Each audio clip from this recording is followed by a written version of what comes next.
아멘. 자리에 편히 앉아 주시 바랍니다. 한 주간도 세상에서 힘써 사시느라 수고 많으셨습니다. 또 특별히 직장에서 막 퇴근하시고 오시는 분들은 저녁이나 드시고 오시는지 늘 마음이 이렇게 쓰입니다. 참 그 마음을 주님께서 아시고 또 은혜 가운데 또 축복을 주실 줄로 믿고 안식일에 예배하신 복을 다 누리시기를 주님의 이름으로 축원드립니다. 예수 그리스도의 이름으로 하나님 말씀 증거하도록 하겠습니다. 마태복음 3장 7절에서 12절까지 말씀입니다. 마태복음 3장 7절에서 12절까지 말씀입니다. 찾았으면 저와 함께 교독하도록 하겠습니다. 제가 먼저 읽겠습니다. 7절. 요한이 많은 바리새인과 사두개인이 세례 베푸는 데 오는 것을 보고 이르되 독사의 자식들아 누가 너희를 가르쳐 임박한 진노를 피하라 하더냐. 속으로 아브라함이 우리 조상이라 생각지 말라. 내가 너희에게 이르노니 하나님이 능히 이 돌들로도 아브라함의 자손이 되게 하시리라.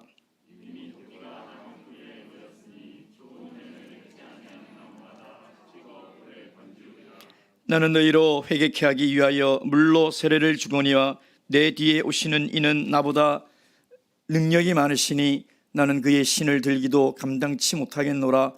그는 성령과 불로 너희에게 세례를 주실 것이요 자기 타작마당을 정하게 하사 알곡은 모아 곡간에 들이고 죽정이는 꺼지지 않는 불에 태우시리라. 아멘. 우리가 자동차를 운전하려면 면허증을 취득해야 도로에서 운전을 할 수가 있습니다. 그래서 필기시험을 치고 또 실기와 주행을 우리가 시험을 봅니다. 저도 기억을 더듬어 보면 필기시험에 도로 그 표지판에 대한 문제들이 많이 나왔었어요. 근데 막상 운전을 하다 보면 사실 그걸 기억하고 신경을 쓰며 운전하는 경우가 많지 않은 것 같습니다. 근데 사실 운전하다 보면요, 그 경고를 하고 주의를 주는 그런 표지판들이 분명히 있습니다. 속도를 줄이십시오. 미끄럼이 있으니 주의하십시오. 특별히 사망사고 다발지역 이런 주의판들이 있죠. 그곳은 정말 사망사고가 많이 난다는 것이죠. 경고를 하고 있어요. 근데 제가 운전하다 보면 대부분의 많은 운전자들은 그 경고에 귀를 잘 기울이지 않는 것 같습니다. 우리가 음식이나 약품에도 보면 밑에 꼭 어떤 문구가 있냐면 경고 문구가 있어요. 어떤 사람은 주의하시라, 먹지 마시라 이런 것들이 있죠. 음식뿐이겠습니까? 우리 몸에도 다양한 경고의 신호를 보냅니다. 수분이 부족하면 입술이 바짝바짝 마르죠. 피곤하면 입술이 부르틉니다. 그러니까 저도 피곤하면 제일 먼저 알 수 있는 것이 입술이 부르터요. 그래서 내가 요즘 피곤하구나 라는 것을 느낄 수 있습니다. 심장이 안 좋으면 어지럽기도 하고요, 숨이 차기도 합니다. 그러니까 몸에서 보내는 그 경고의 신호를 무시하면 어떻게 됩니까? 큰 병을 앓게 되는 것이죠. 정말 감당할 수도 없는 그런 건강에 치명적인 해를 끼칠 수가 있다는 것입니다. 이렇게 경고하는 이유는 뭐냐면 우리에게 안전을 위해서 하시는 거죠. 조심해라, 주의해라. 그래서 건강에 대해서도 사고에 예방하기 위해서도 이런 경고를 알리는 것입니다. 그런데 경고를 받아들이면 자기에게 유익입니다. 또한 타인과 공동체에도 유익이에요. 근데 이 경고를 무시하면 나는 물론이고 타인과 공동체에도 해를 끼칠 수 있는 것입니다. 마찬가지로 신앙에도 영적인 경고가 있습니다. 경고를 하세요. 갑자기 예배 오기가 귀찮아진다, 힘들어진다, 그건 경고를 주는 거예요. 너 지금 신앙이 뭔가 병들어가고 있다. 예배 왔는데 막 지루하고 졸리고 말씀이 안 들어온다. 경고를 주는 거예요. 너 그럼 큰일 난다. 심각한 영적인 질병에 걸릴 수 있다. 경고를 주고 있는 거죠. 기도하는 시간이 점점 줄어들고 말씀 읽는 시간이 점점 삶의 우선순위로 밀리다 보면 또 밀려버리고, 그래서 올해도 통독을 실패하고 언제 성공할지 모를 기약 없는 그런 시간을 보내고 있는 거죠. 그것도 경고를 보내는 거예요. 또 살아가는데 내 입술에 감사와 찬양보다는 불평과 원망이 있으면 그것도 경고를 보내는 것입니다. 그래서 하나님은 하나님의 말씀으로, 책망의 말씀으로 우리가 영적인 위험에 있을 때 경고의 말씀을 우리에게 보내는 것이죠. 성경 말씀 잠언 12장 1절 말씀 보겠습니다. 잠언 12장 1절 말씀. 잠언 12장 1절 다 함께 읽겠습니다. 시작. 훈계받기를 좋아하는 사람은 지식을 사랑하지만 책망받기를 싫어하는 사람은 짐승같이 우둔하다. 여러분, 훈계와 책망을 받기를 좋아하는 사람은 없습니다. 그래서 참 그게 어려워요. 하나님 말씀으로 권면하고 책망하고 싶어도 그게 참 힘들어요. 책망을 하면 대부분 반응이 안 좋게 돌아와요. 그래서 참 그게 어려워요. 예. 근데 하나님께서 말씀으로 책망을 해도 그 선택은 본인이 해야 되는 거예요. 그 책망의 말씀을 내가 받아들여서 정말 지혜로운 인생을 살아갈 것인가? 아니면 그 책망의 말씀을 내가 받아들이지 않고 멸망하는 짐승 같은 그런 어리석은 삶을 살아갈 것인가? 그건 결국 우리의 개인의 선택이라는 것이죠. 바랍기는 오늘 하나님께서 세례요한을 통해서 하신 이 책망의 말씀이 듣기에는 너무 거북하고 힘들고 기분이 나쁠 수는 있지만 하나님께서 왜 우리 이 시대에 이런 책망의 말씀을 하시는지 귀를 기울이고 그 책망의 말씀을 받아들여서 지혜로운 인생을 살아갈 수 있는 그런 귀한 시간 되기를 주님의 이름으로 축원드립니다. 첫 번째, 세례 요한이 이 이스라엘 유대인들, 특별히 바리새인들과 서기관들에게 책망한 이유가 뭘까요? 9절 말씀 보겠습니다. 9절 말씀 다 함께 읽겠습니다. 다시 본문 9절 시작. 속으로 아브라함이 우리 조상이라고 생각하지 말라. 너에게 이르노니 하나님의 능히 이 돌들로도 아브라함의 자손이 되게 하시리라. 아멘. 그 당시 이스라엘 백성들에게는 선민의식이 있었죠. 아브라함의 후손이다라는 것입니다. 여러분, 선민의식을 가지는 것이 나쁜 것입니까? 그렇지 않습니다. 주인의식이 나쁜 것입니까? 그렇지 않습니다. 주인 노릇하려고 그러고 주인 행세하려고 하는 것이 나쁜 것이지 주인의식이 나쁜 것이 아니에요. 선민의식이 나쁜 것이 아니에요. 다만 그 선민의식으로 인해서 교만해지고 안주하는 것이죠. 우리는 하나님의 선택을 받은 선민이라는 것입니다. 여러분, 하나님께 선민으로서 선택을 받았다면 어떻게 해야 됩니까? 하고 많은 그 수많은 민족과 사람 중에서 하나님이 나를 선택하셨다면, 내가 선민으로 선택됐다면 이건 우리가 평생 이 은혜를 감사하며 하나님께 이 은혜를 어떻게 보답하며 살아가야 되지 않겠습니까? 근데 그것을 잊어버리는 것이죠. 그 감사와 그 찬양이 시간이 지나갈수록 퇴색이 되어 간다는 것입니다. 바로의 손에서 건져내시고 홍해를 가르시고 마른 땅처럼 건너게 하셨을 때는 그 감격과 감사가 너무 벅차서 누가 찬양을 하라고 한 것도 아니고 춤을 추라고 한 것도 아닌데 그들은 춤을 추며 하나님께 찬양을 하지 않았습니까? 그런데 시간이 지나다 보니까 그 감격도 사라지고 그 감사도 사라지고 다 사라져버리는 거예요.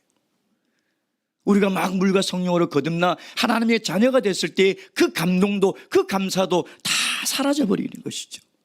여러분, 우리 신앙의 감사와 기쁨이 사라지면 뭐만 남아요? 껍데기만 남습니다. 형식만 남아요. 형식만 남는 거예요. 그러니 타성에 젖을 수밖에 없죠. 여러분, 우리가 형식만 남고 이 내면의 감사 기쁨이 사라지면 어떻게 될까요? 예배가 부담되는 거예요. 아이고, 오늘도 바쁜데 예배 드리러 가야 되나? 학원 가야 되는데 예배 드리러 가야 되냐? 중요한 약속이 있는데 예배 드리러 가야 되나? 부담이 되는 거예요. 하나님이 우리를 예배로 부르시는 이 초청이 얼마나 위대한 시간이고 얼마나 감사한 시간이 되나. 그 감사가 사라져버리고 이제 의무와 책임만 남는 거죠. 그러니 형식만 남아있는 거예요. 그러니 형식만 남아있는 그 예배에 무슨 감동이 있고 무슨 은혜가 있겠습니까? 이 껍데기만 남아있는 거예요. 예? 여러분, 감사가 빠진 찬양, 감사가 빠진 기도, 힘이 들죠. 감사가 없는 봉사, 왜 내가 해야 되지? 왜 나만 해야 되지? 그러니까 열심히 봉사하면서도 원망과 불평으로 신앙의 시험이 되는 것이죠. 여러분, 신앙생활에서요, 가장 큰 위기와 도전은 영적인 타성입니다. 이건 영적인 타락보다 더 위험한 거예요. 영적으로 완전히 타락한 것보다 영적으로 타성에 젖어서 형식과 껍데기만 남는 것이 더 위험한 것입니다. 왜 그런지 아세요? 여러분, 지하철역이나 서울대합실 가면 노숙인들이 거기서 생활합니다. 여름철이 되면 정말 막 코를 찌르는 그 악취와 막 머리가 땡할 정도의 그 냄새로 가까이 가기도 힘들어요. 그렇지 않습니까? 예. 그런데도 자기들끼리는 같이 어울려서 밥도 먹고 이야기도 나누고 하는 걸 보면 참 저는 신기해요. 어떻게 냄새가 안 날까? 냄새가 날까요, 안 날까요? 그들에게 냄새가 날까요, 안 날까요? 나는데 못 맡아요. 냄새를 못 맡습니다. 왜? 그들과 똑같이 하루 이틀 3일 있다 보면 그 냄새에 젖어버려요. 냄새의 타성에 젖어버린다는 것입니다. 그러니까 타성은 감각을 무디게 하고 감각이 무뎌지면 분별력이 사라져요. 무엇이 의고 무엇이 죄인지에 대한 분별력이 사라지는 것이죠. 그러니까 내가 지금 죄 가운데 있는데도 죄 가운데 있는지를 깨닫지 못하는 거예요. 영적으로 타락해 보면 알아요. 나 영적으로 타락했구나. 그래서 나는 하나님의 진노를 받을 수도 있어. 두렵고 그것이 늘 무서워요. 그래서 하나님의 이 경고의 말씀에 귀를 기울이고 두려워요. 근데 영적인 타성에 빠진 사람들은 아무리 하나님이 책망하고 아무리 경고해도 모르는 거예요. 왜? 나에게 하시는 말씀이 아니에요. 감각에 무뎌져서 나에게 하는 말씀으로 받아들여지지가 않는 거예요. 그걸 성경에서 뭐라고 얘기하냐면 화인 맞은 양심이라는, 감각이 없어요. 그래서 영적 타락보다 더 무서운 것이 뭐냐면 영적인 타성에 젖는 것이죠. 여러분, 바리새인들과 서기관들처럼 열심히 예배드린 사람이 어디 있습니까? 바리새인들과 서기관처럼 하루에 시간을 정해놓고 기도를 빠지지 않고 기도하는 신앙인들이 어디 있습니까? 우리가 그들의 기도를 따라갈 수 있습니까? 그들처럼 구제와 금식에 힘을 쓰는 사람들이 어디에 있습니까? 그들처럼 철저하게 신앙생활하는 사람이 어디에 있습니까? 없습니다.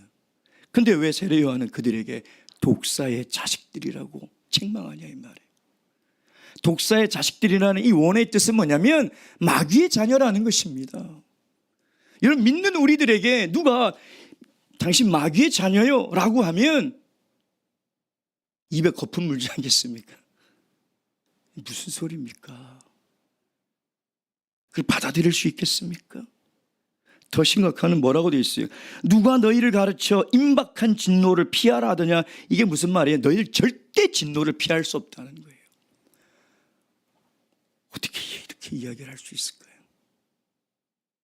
만약에 누군가가 하나님의 말씀으로 이렇게 책망하고 누가 이렇게 얘기하면 이 자리에 앉아 계실 분이 과연 몇 분이나 계실까요? 누가 이것을 감당할 수 있을까요? 그러니 그들은 하나님이 세례요한을 통해서 책망하는 이 말씀에 전혀 느끼지 못하고 깨닫지 못하고 그를 알아들을 수 없다는 것이죠. 여러분, 생각해 보면 바리새인과 서기관처럼 좋은 기회를 맞이한 사람들이 어디 있습니까? 하나님이신 예수님이 직접 그들에게 말씀하셨잖아요. 그렇잖아요. 하나님이 직접 책망하셨잖아요. 그러니까 생각해보면 얼마나 감사한 일입니까? 근데 그 하나님께 직접 책망받을 수 있는 좋은 기회와 환경임에도 불구하고 그들은 끝까지 회개하지 않았다는 거예요. 끝까지 예수님을 믿지 않았다는 것이죠. 왜? 영적인 타성에 젖었기 때문에. 오히려 영적으로 타락한 이방인들은 훨씬 주님께로 빨리 돌아왔어요. 왜? 아니까. 우리가 죄인인 줄 알기 때문에. 우리가 이렇게 살아서는 절대 구원받을 수 없음을 알기 때문에. 그래, 영적인 타성에 젖은 사람들은 그걸 깨닫지 못하는 것이죠. 그것이 바리새인과 서기관들의 불행이요. 그것이 영적인 타성이 위험한 거라는 것입니다. 그래서 오래 신앙생활 하시고 모태신앙이신 분들은 매일같이 싸워야 될 게 뭐냐면 타성에 젖지 않도록 싸워야 돼요. 그래서 예배를 드리러 나올 때마다 어떤 마음으로 드려야 되냐면 내 일생의 마지막 예배다. 내가 오늘 저녁에 죽는다. 그런 마음으로 예배를 드려야 돼요. 정말 우리의 진심과 정성을 다해서 드려야 타성에 젖지 않아요. 그러지 않으면 우리 인간들은 쉽게 타성에 젖습니다. 그렇잖아요. 매너리즘에 빠진 이유가 뭐예요? 그 반복된 걸 계속 똑같이 하다 보니까 창의력도 사라지고 노력을 안 하는 거예요. 왜? 그 똑같이 뺏겨서 그리면 되는데 뭐 하려고 창작하려고 그렇게 막 영감을 얻으려고 고민하고 고뇌하냐 이 말이에요. 예배도 마찬가지잖아요. 시간 돼서 오면 말씀해 주시는데 와서 기도하면 되는데 내가 노력할 게 없다라고 생각하시는 거죠. 그렇지 않다는 거예요. 예배 오기 전에 마음도 예배해야 되고 준비해야 되고 말씀을 들을 때도 집중해야 되고 정말 우리의 정성을 다해서 드려야 우리가 영적인 타성에 젖지 않는다는 것입니다. 여러분, 우리가 영적인 타성에 젖으면 우리가 예배를 아무리 많이 드리든 기도를 아무리 오래 하고 찬양을 아무리 크게 하든 그건 형식에 불과해요. 제일 불쌍한 거죠.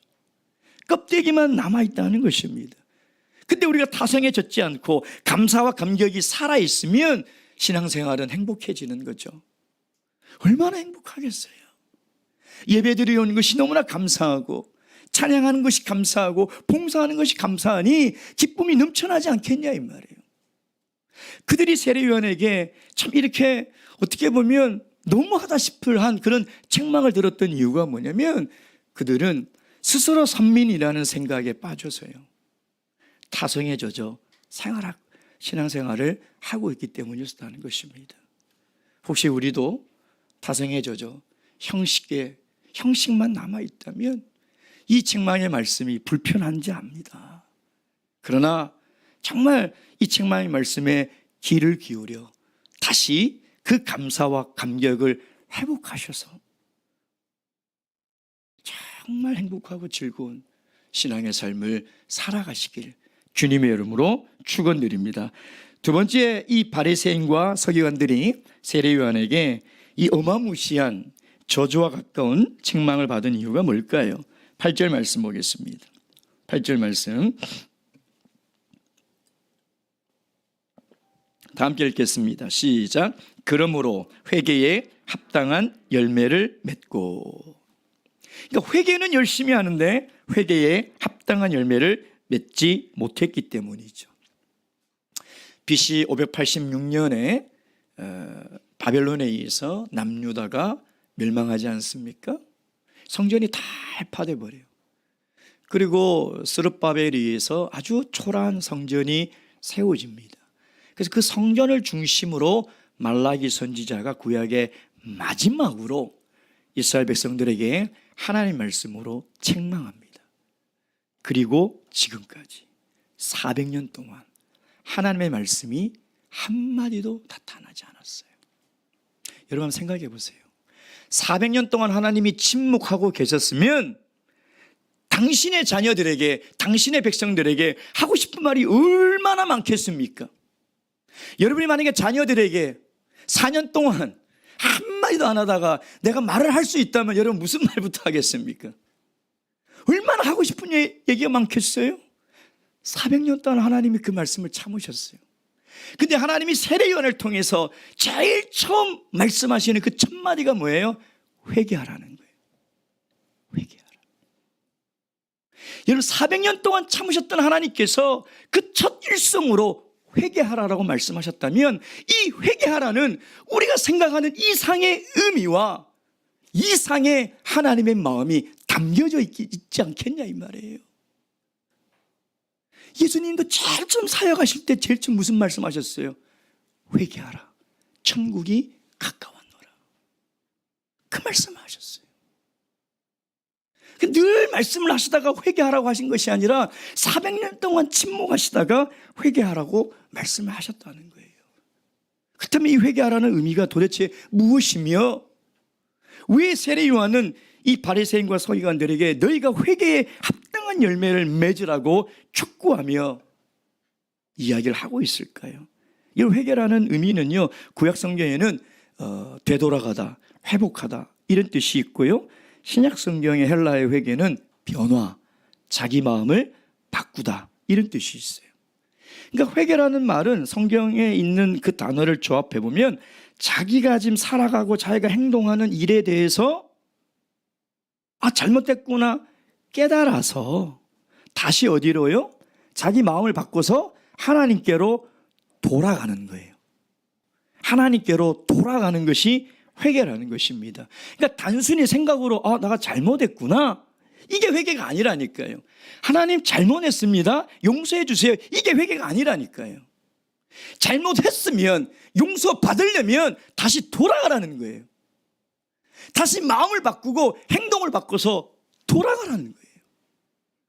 그게 회개에 합당한 열매며 그게 회개라고 이야기를 하고 있는 거예요. 그러니까 아무리 생각으로 그 죄를 깨달아 내가 잘못 살고 있구나, 내가 이러면 안 되겠구나 하고 아무리 깨닫고 생각하는 것이 회개가 아니라 다시 돌아가라. 돌아간다는 건 무슨 말이에요? 하나님께로 가라는 거예요. 하나님께로. 그것이 진정한 회개라는 것이죠. 근데 오늘 8절에 보면 회개에 합당한 열매를 맺으라고 말씀하시죠. 이게 무슨 말입니까? 입으로는 계속 죄에 대해서 고백하고 하나님께 이런 죄를 졌습니다 하고 날마다 성전에 나와서 기도하는데 안 돌아가잖아요. 마음을 안 바꾸는 거예요.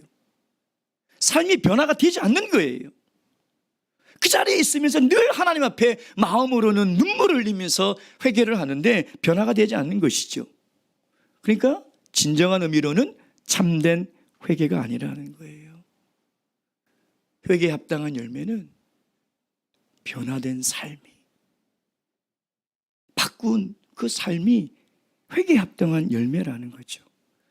그 유명한 심리학자 아들러라는 사람은 그런 얘기를 했죠. 사람은 누군가 외부에서 누군가 자기를 공격하면 본능적으로 자기를 보호하는 그런 경향이, 심리가 있다. 그 심리가 있어요. 그 가장 잘하는 게 뭐냐? 변명이죠. 변명. 너 이거 잘못했어, 너 왜 그랬어 하면 우리 인간은 본능적으로 변명을 해요. 여러분, 자녀들에게요 변명을 가르친 적이 없어요. 우리가. 그러죠? 변명 같은 이 굉장히 고차원의 이 심리를 가르친 적이 없어요. 그런데 애들이 말을 하기 말도 못하는 애들도 변명해요. 그건 인간이 가진 본능이에요. 본능. 그러니까 우리가 하나님 앞에 잘못하면 우리는 이 본능이 늘 작동하죠. 제일 많이 하는 변명이 뭐예요? Yes, but. 예, 압니다. 그런데요, 어쩔 수 없었어요. 제가 다 아는데요. 아니, 그렇게 안 하면 안 됐어요. 저도 아는데요. 그렇게 안 할 수가 없었어요. 여러분, 가만히 보세요. 우리가 늘 그런 변명을 대고 있어요. 늘 그런 변명을 대고 있어요. 그리고 또 어떤 변명을 많이 합니까? 가정법을 쓰죠.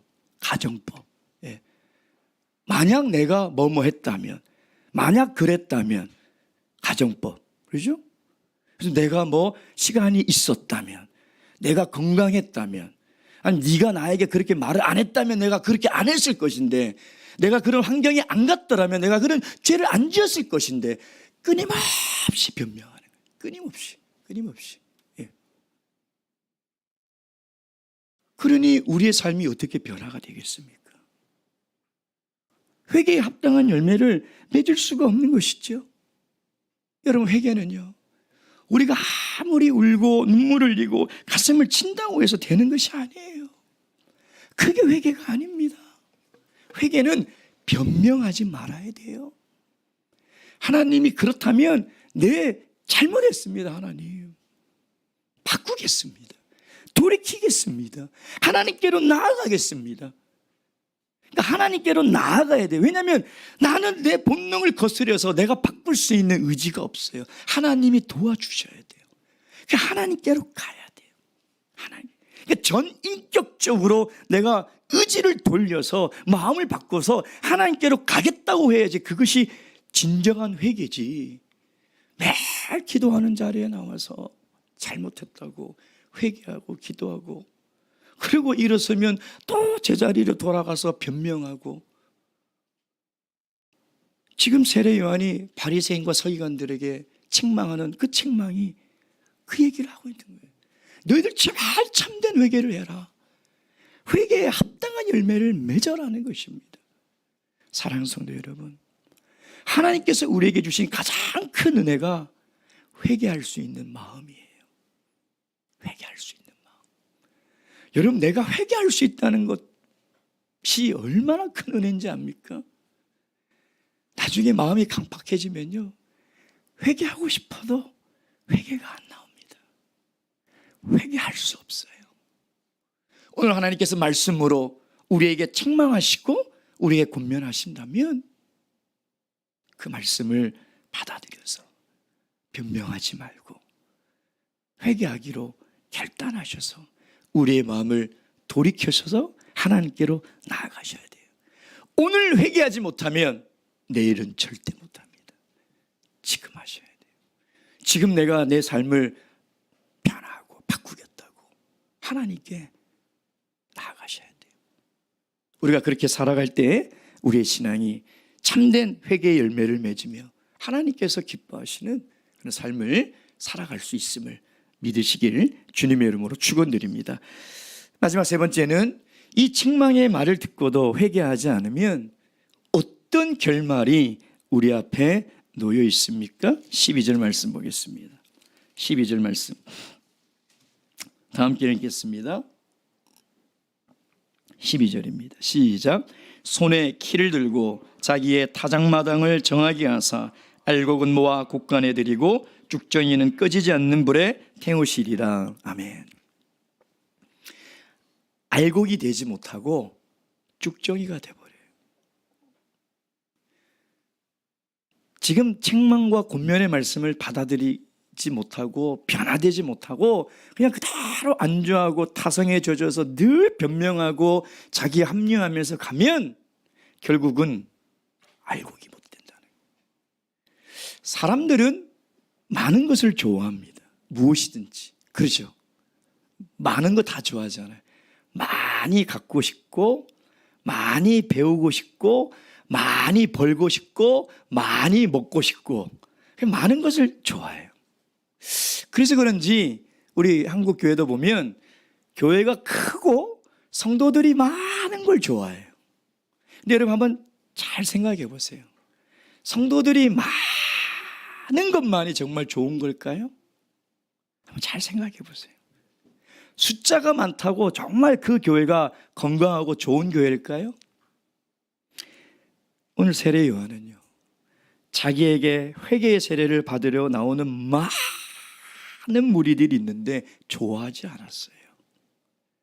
여러분, 우리가 전도하고 복음을 전하면서 세례 받으십시오 했는데 많은 사람들이 나면 우리는 그냥 막 좋아가지고 그냥 이게 하나님의 은혜라고 그러지 않겠습니까?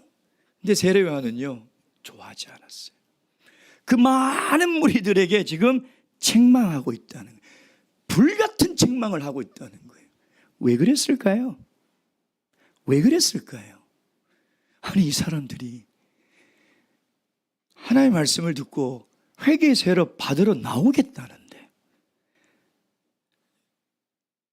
칭찬을 못 해줄 망정 왜 바리새인과 서기관들에게 이런 저주를 퍼붓냐 이 말이에요.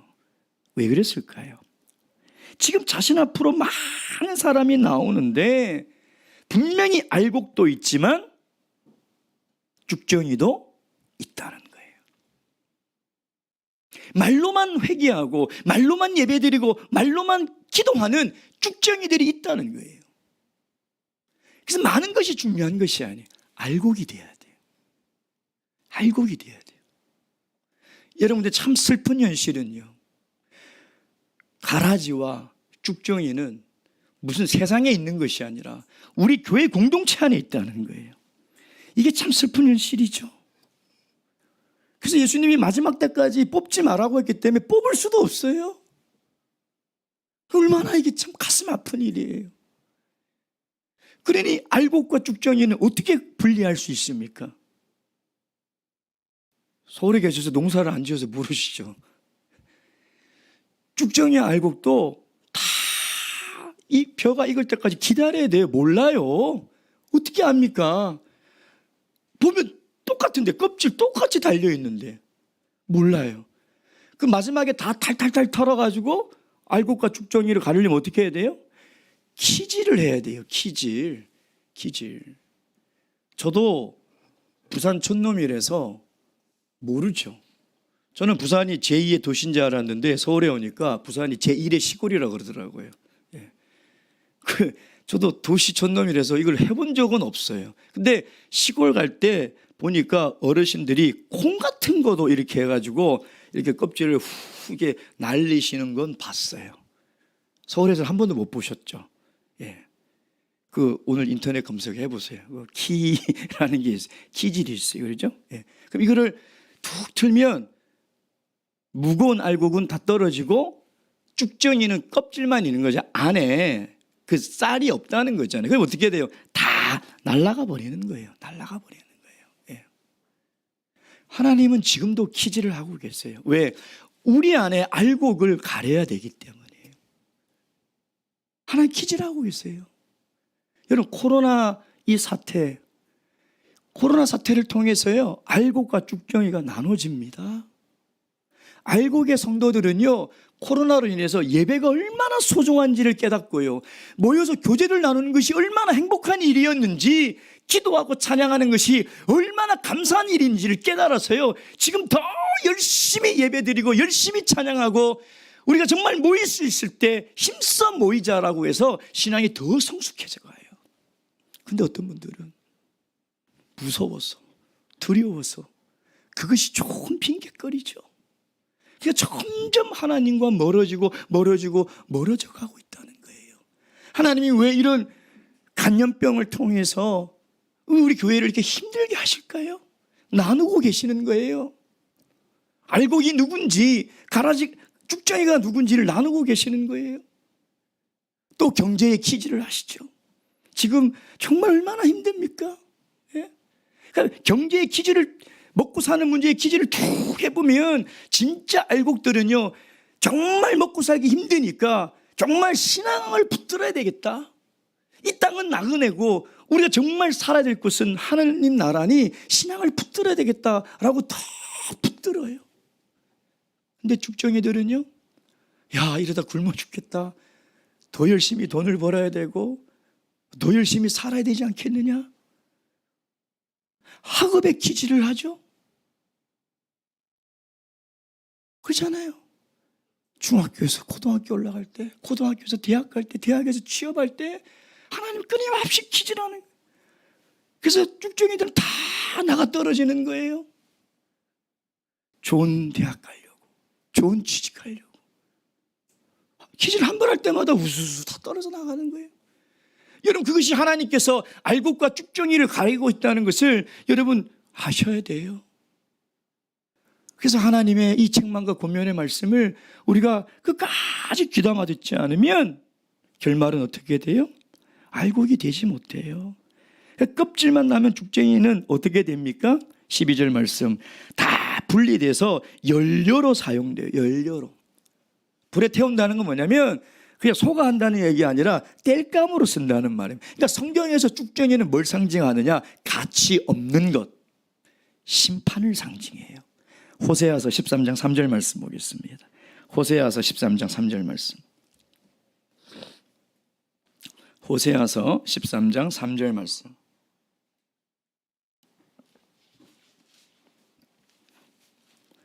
함께 읽겠습니다. 시작. 이러므로 그들 아침 구름 같으며 쉬 사라지는 이슬 같으며 타작마당에서 광풍에 날리는 쭉정이 같으며 굴뚝에서 나가는 연기 같으리라. 그러니까 하나님의 심판을 받고 저주를 받을 그들은 타작마당에서 광풍에 날리는 쭉정이 같다는 거예요. 여러분, 우리가 알곡이 되지 못하면 결국은 하나님의 심판을 면할 수가 없는 거예요. 우리 마지막으로 한 구절 읽고 마치도록 하겠습니다. 잠언 29장 1절 말씀. 잠언 29장 1절입니다. 잠언 29장 1절 말씀 다 함께 읽겠습니다.